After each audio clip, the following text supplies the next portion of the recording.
Late one night, Sarah heard a soft tapping on her window. She lived on the third floor, so it couldn't be anything normal. Trying to shake off the unease, she peeked through the blinds but saw nothing. As she turned to go back to bed, the tapping grew louder, more insistent. Suddenly, her phone buzzed. It was a message from an unknown number. "I'm inside your house." Her heart raced. She checked the doors all locked. She rushed to the window again, convinced it was just her mind playing tricks. But this time, she saw a face, grinning, hovering inches away from the glass. No body. Just a disembodied head, tapping and smiling. Panicking, she backed away, her breath quickening, her eyes glued to the face. Then, the lights flickered, and a slow creaking sound came from the closet. She turned her head just in time to see the door slowly open. The last thing she saw before the lights went out was the window shattering. And then, silence. Emily had always hated the old mirror in the hallway. It was an antique passed down through generations, its frame tarnished and cracked. Late one evening, as she passed by it, something caught her eye, her reflection. But it wasn't right. Her reflection stood still, even as Emily kept walking.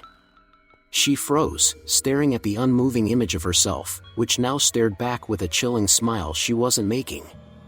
Suddenly, her reflection raised a hand and pointed behind her. Emily whipped around, heart pounding, but the hallway was empty.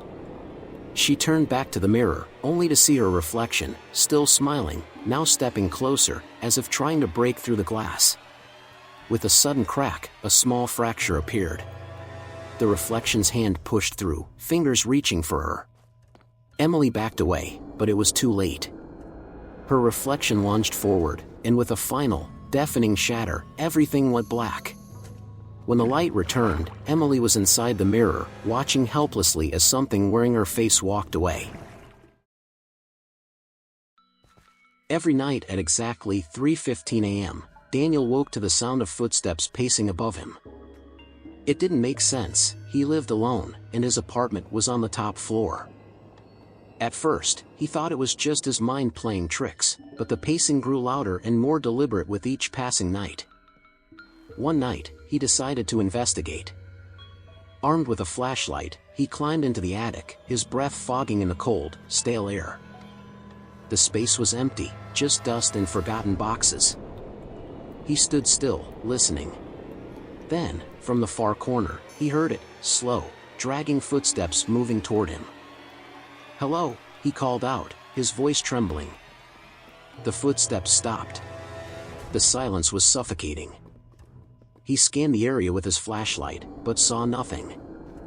Just as he exhaled in relief, something whispered directly into his ear, "You're not supposed to be here." He spun around, but no one was there. Panicked, he scrambled back down the ladder and slammed the attic shut. But as he turned to leave, he froze. The pacing had started again, this time, from the floor below him. He was no longer alone in his own home. 2:59 a.m. Mark's digital clock blinked in the darkness, its blue numbers casting a dim glow across the room. He had always been punctual. Never missed a deadline, never ran late.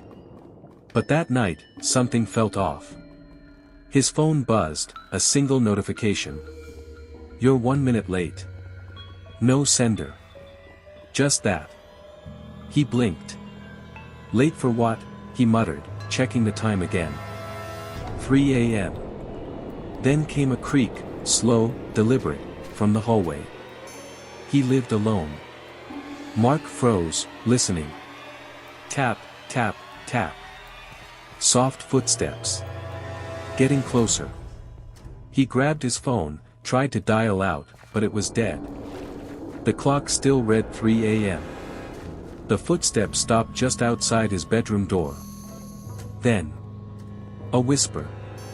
"Time's up." The lights flickered. The door creaked open, revealing nothing but darkness. And yet, he felt watched. The clock blinked. 3:01 a.m.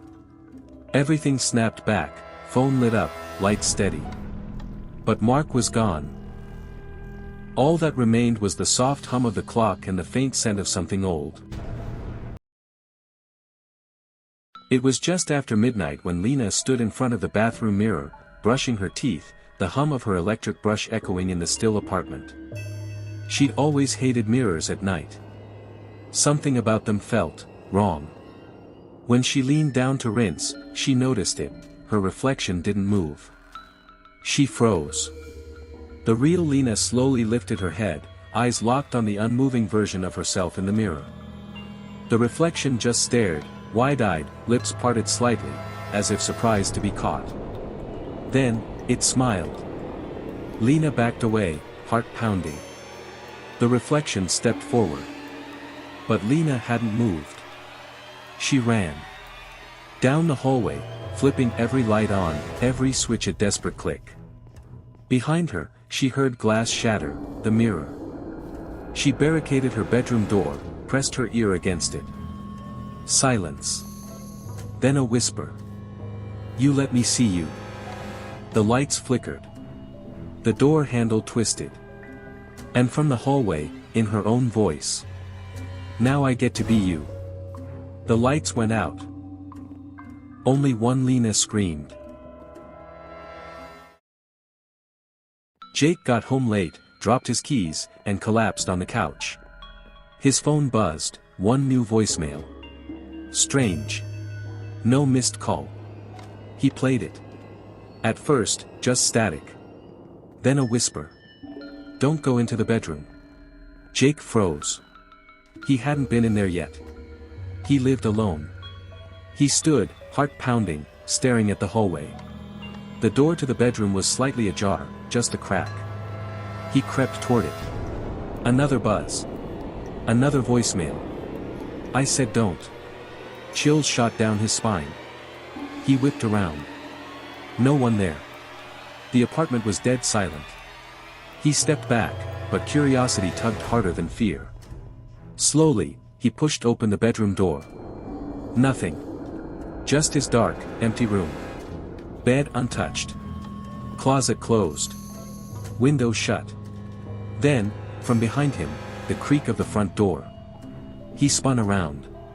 The door was still closed. Buzz. Third voicemail. Hands shaking, he played it. Breathing. Then. "You shouldn't have looked." The light bulb popped above him. Darkness.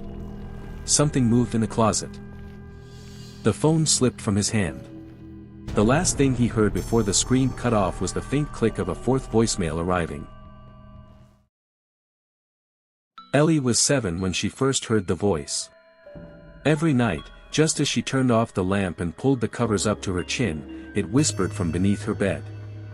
"I'm getting closer." She told her parents. They said it was a dream. Her older brother teased her. But Ellie knew the voice was real. It always came after the light went out. Always the same words. "I'm getting closer." She tried sleeping with a nightlight. It still came. She tried staying awake. But her eyes always betrayed her. One night, years later, at 12 years old, Ellie had enough. She sat on the edge of the bed with a flashlight and a bat, waiting. The clock struck midnight. Nothing. No whisper. She took a deep breath and bent over, shining the flashlight under the bed. Nothing but dust. She laughed, finally thinking maybe she had imagined it all. Then she sat back up. And found herself staring at her own terrified face. From under the bed. The voice whispered one last time. "Told you I was getting closer." Then it pulled her under. The flashlight rolled across the floor, still on. The bed was perfectly made. The room silent. No one ever found Ellie. But that night, her little brother swore he heard something whisper to him from the dark. "I'm getting closer."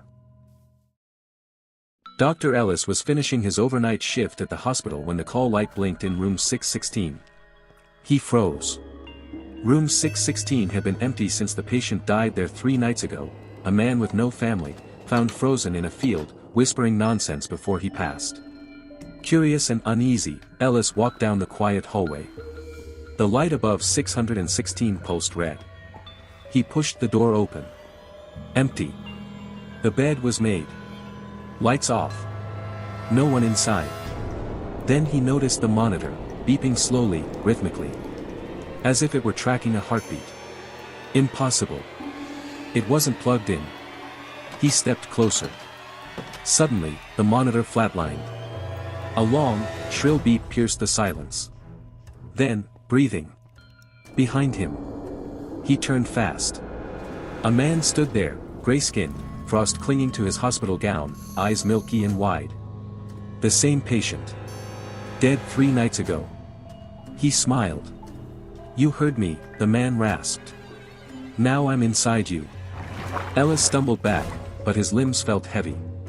Cold. He couldn't move. Couldn't blink. The man stepped forward as Ellis's reflection in the dark window smiled back, but it wasn't his smile. Room 616 went silent again. The light above it blinked off. At the nurse's station, the call light flicked on in room 617. Rachel had just inherited her grandmother's house, a creaky, vine-choked place in the woods where the clocks always seemed a few seconds off. She was sorting through dusty boxes when she found the old landline phone, still plugged into the wall, its red light blinking. A voicemail.